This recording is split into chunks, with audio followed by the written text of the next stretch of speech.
So, hello everyone and welcome back to another video, and I really wanted to give you some good news. Sadly it's more bad news. So, this is a GTX 580 Lightning. It's not the same Lightning that you've seen before. That would be this one.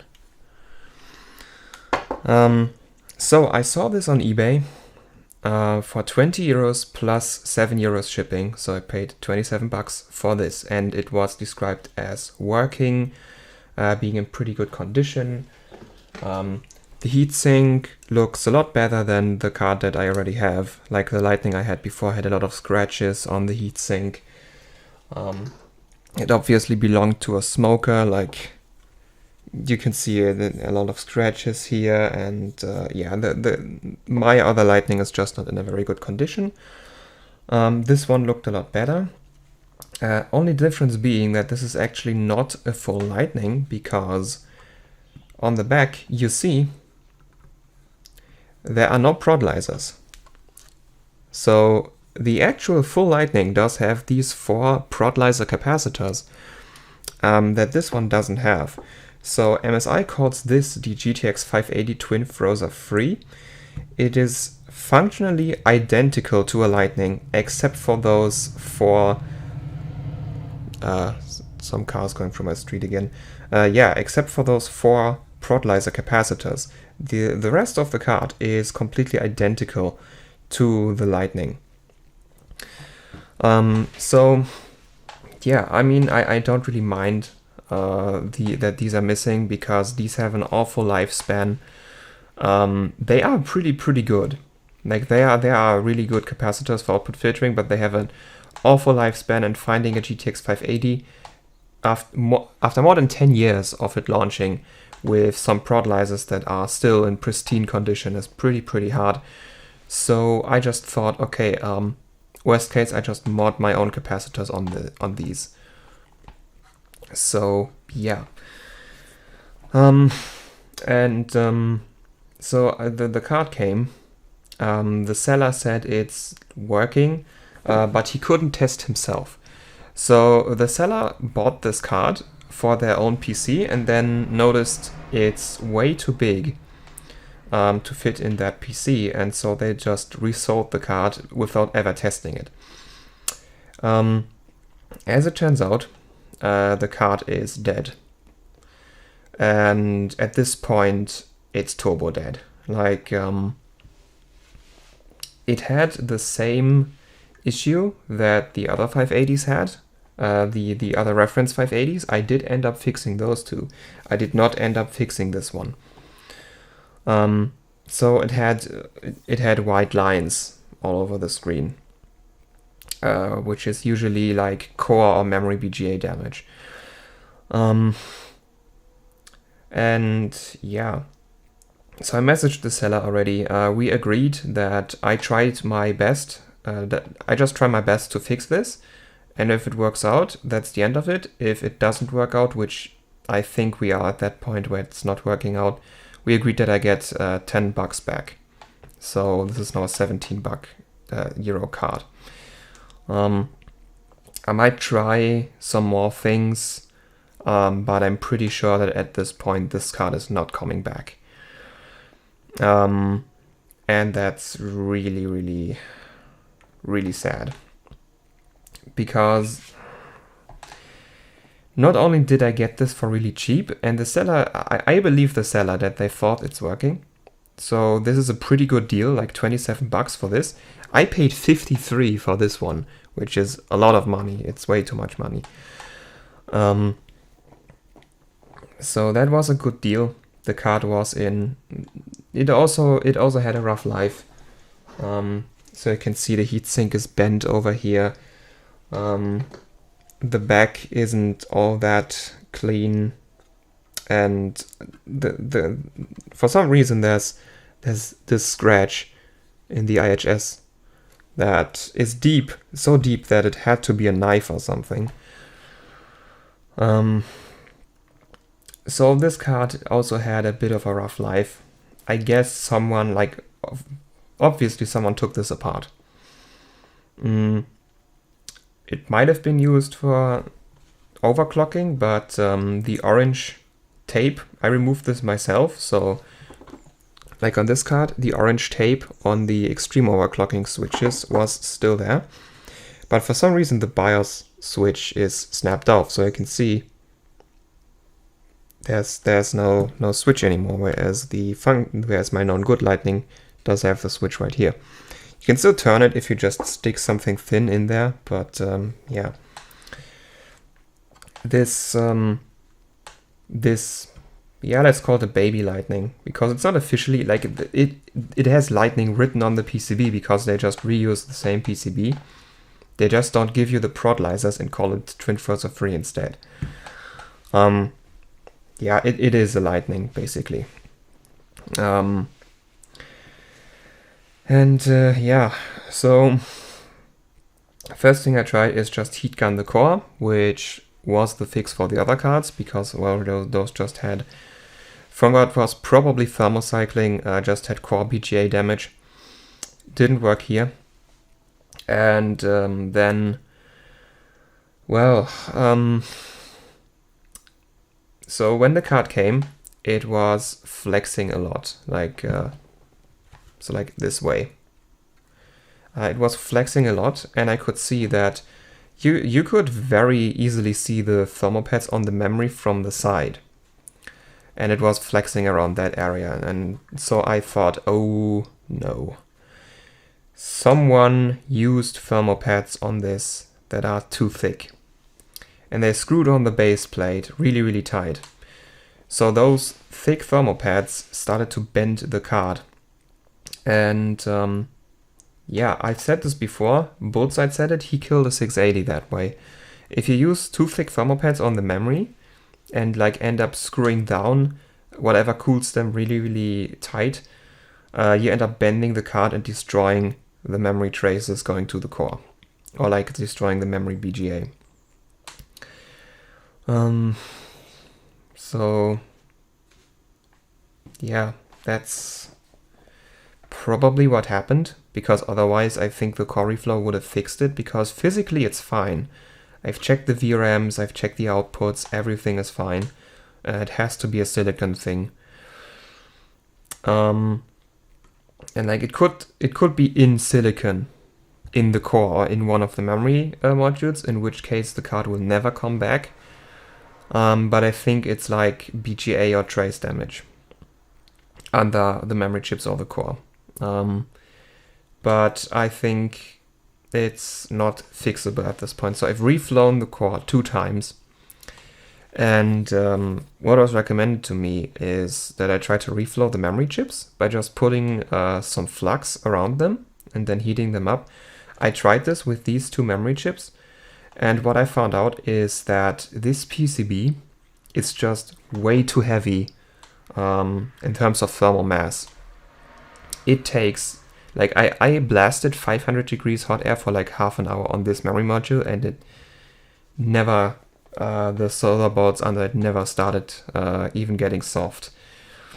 Then I thought, well, this is basically on top of like the VCore power plane on Fermi cards, goes like this. So this is right on top of the VCore power plane. So I thought, well, maybe try one of the other modules that's not on top of the VCore power plane. So I tried this one. And this one also took a long time, and I started hearing some cracking sounds. Which immediately made me stop heating the thing, because I was thinking I'm starting to popcorn the board, meaning that the PCB is getting so hot that the internal layers of it start to expand, which is basically one of the worst things you can do to your card. So yeah, if I think I'm brave enough, I might try reflowing the memory one more time. Or maybe I'm just gonna take the big heat gun and just blast the entire area for a couple minutes, and just hope that it helps. I don't think it will, but well, I can try, because I really want to save this card. It's just that looking at the condition it's in right now, I don't think it will be possible. One reason why I want to save it is, well, it's a Lightning, and I wanted to SLI this with my other Lightnings so bad. Because then, well, I have the direct CO2, yes, but that one has an awful cooler, and the VRAM is not as powerful, and it doesn't have any of the extreme overclocking features. So now I would have like two extreme overclocking cards that I could do some serious SLI benching with. Yeah, as it turns out, no, I can't. And yeah, so like the card did put out a picture, so I could go into GPU-Z and look at the ASIC quality of this. And this is the main reason why I want to save this is that this is better than 91% of GTX 580's core. At like an 85-86% ASIC quality, and then that is better than 91% of GTX 580's. This is by far the highest ASIC quality that I've ever seen on any card. And I like this one and the Direct CO2 already have a pretty high ASIC quality. And these already clock pretty nicely. Like if you cool them down enough, 1 GHz is guaranteed. And this is even better. This is such a good ASIC quality core. Of course, I never ran benchmarks with it because good ASIC quality not always means that it's gonna clock high. But usually, high ASIC quality means that this core is gonna be really good. Yeah,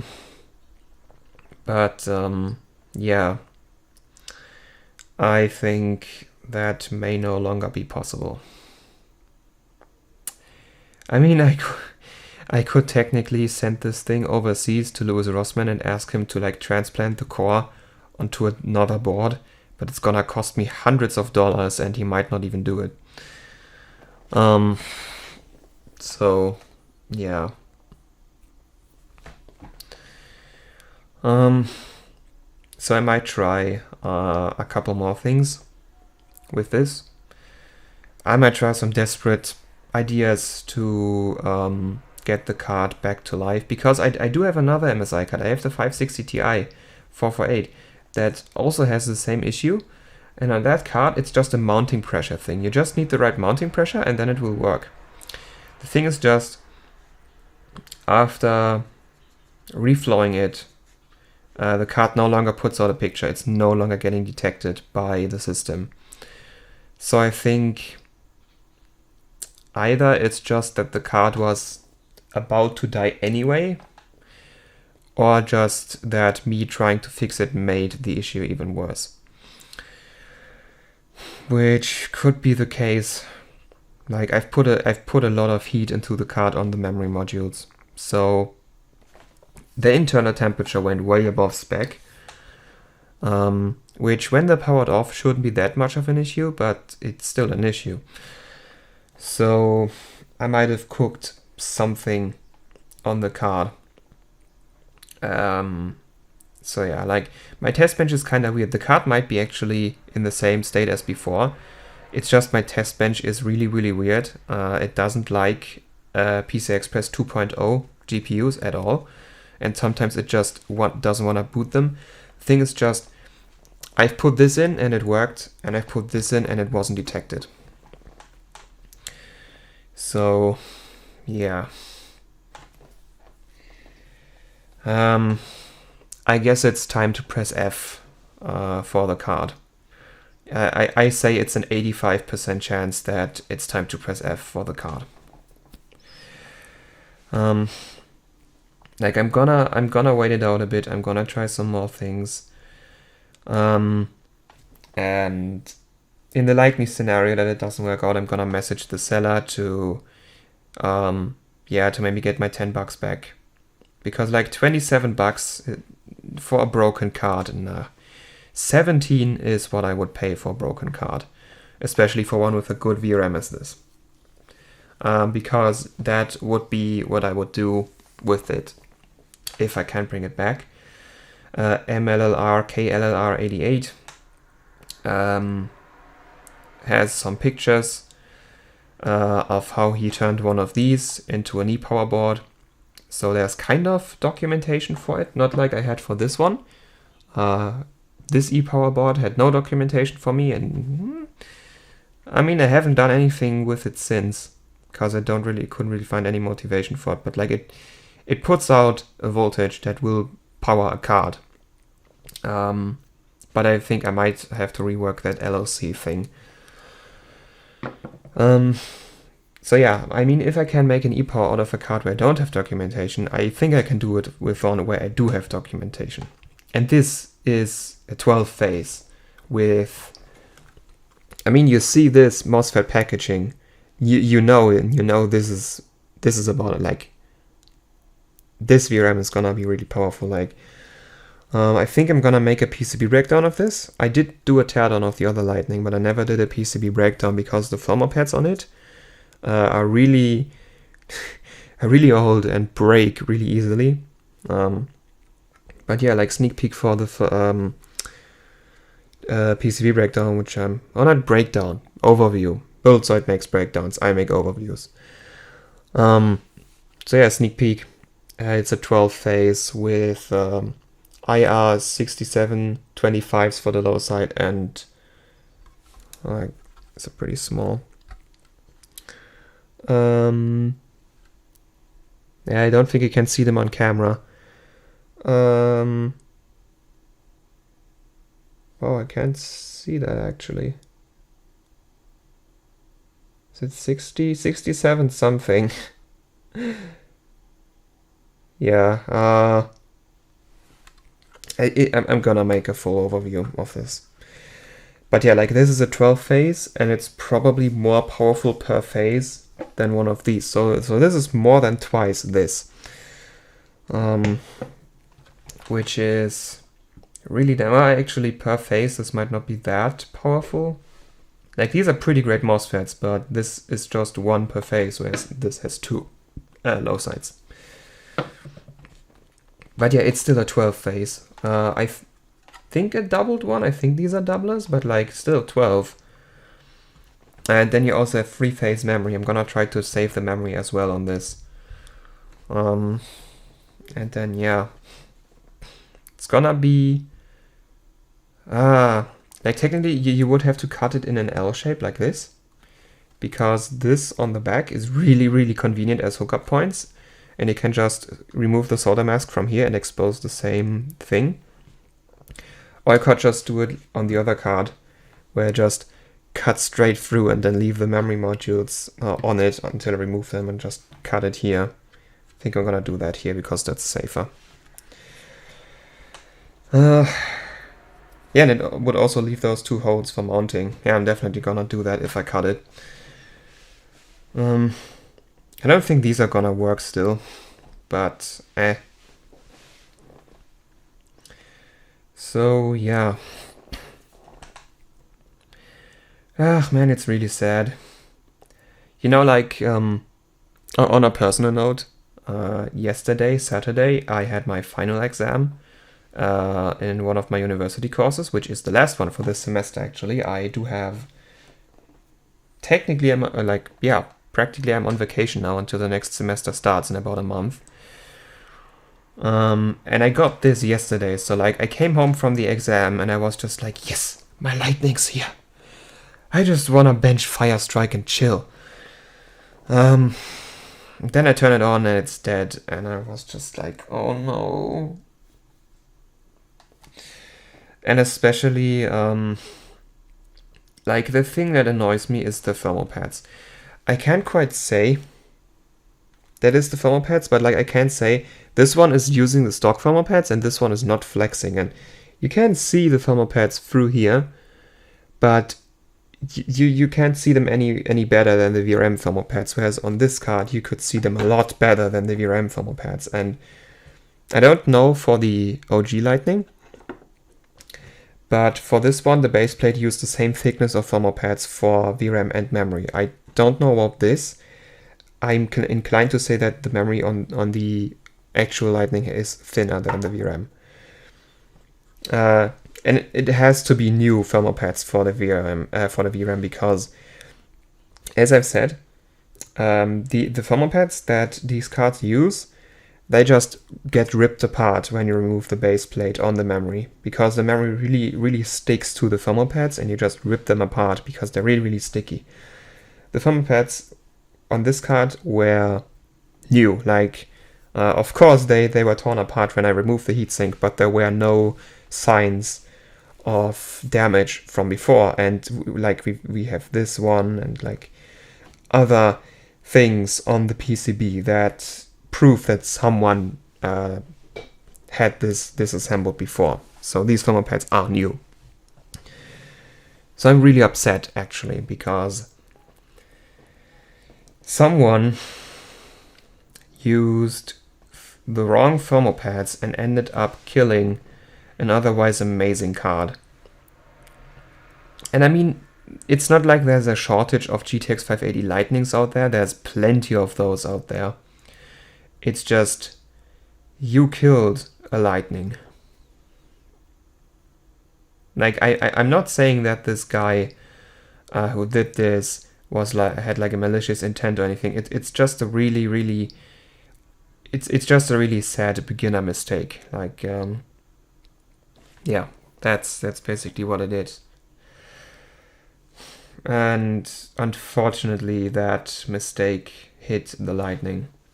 And yeah, this is now going to overclocking heaven. Yeah. So the main thing that makes me upset and kind of sad about this is just like, this is totally preventable damage. This card could be alive and well and benching Firestrike and SLI right now if it wouldn't be for those thermal pads. I'm very sure that the thermal pads killed it. So yeah. So, like, I'm still gonna try some things to save it, but I think, again, like, it's an 85% at this point that this card is not coming back. And yeah, like, I guess I'll have a really powerful E-Power soon, but it's gonna hurt. It's gonna hurt a lot to cut this thing in half. Like, it's just like, this is an extreme overclocking card. I do have another one of these, yes, and I do have the 780 Ti Matrix. Like, these are extreme overclocking cards, and they're really precious to me. They are collector's pieces to me. Like, I really like them a lot. And I'm not modding these because if I kill one of them, I'm just gonna hate myself so much. And that's actually like also the main reason why I wanted this. Like I've said before, I have enough 580s. So that I even bought this thing is kind of going against what I've said. I just wanted this because I wanted a second Lightning that I can then mod. Because like this was pretty cheap, like 27 bucks for this was cheap. The other one was way more expensive. And this one does have the prod-lizer, so technically this is slightly better. Yeah, I just wanted a second Lightning. First thing to do SLI, second thing so I can mod this without risking like losing my Extreme OC 580 because I do have a second one if this dies. But sadly, it's already dead. And I also had plans to like, because the prod-lizers, I wanted to see what difference they make. And I've said before, like, my dad has his big workshop where he makes RC planes, and he does have an oscilloscope. And he's not using it a lot, and I talked to him, and he said like, yeah, I could use it if I want to. So I was considering like hooking these two up to the oscilloscope, and because these PCBs are identical except for the prod-lizers, I just wanted to see what difference these make. So yeah, and then like mod this and see if I can reach this level. And yeah, I guess that's not gonna happen. I mean, I could still try to hook this up to the oscilloscope when it's an e-power, but even if I hook it up to another 580, the load that this is under will be significantly different from just being a normal card.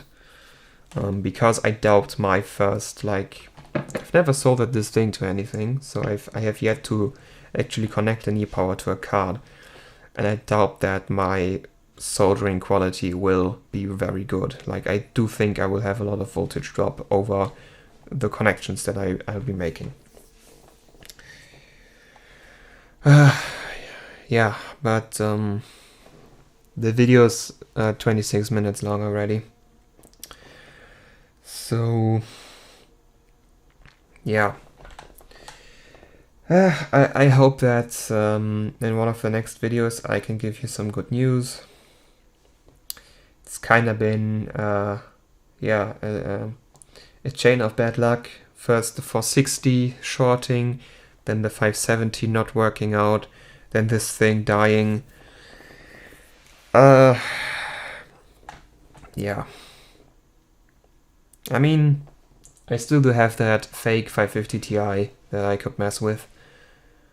And actually, if I get the $10 back, I might have enough budget to get one of these BIOS clamps sooner than later.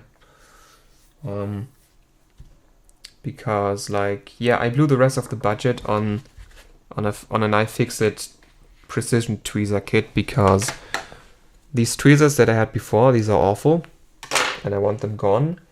So now I have some really nice tweezers from iFixit, and that basically ate the rest of the budget for the next couple of weeks. Because, well, I'm not Linus Tech Tips, I don't have unlimited budget for these sort of things.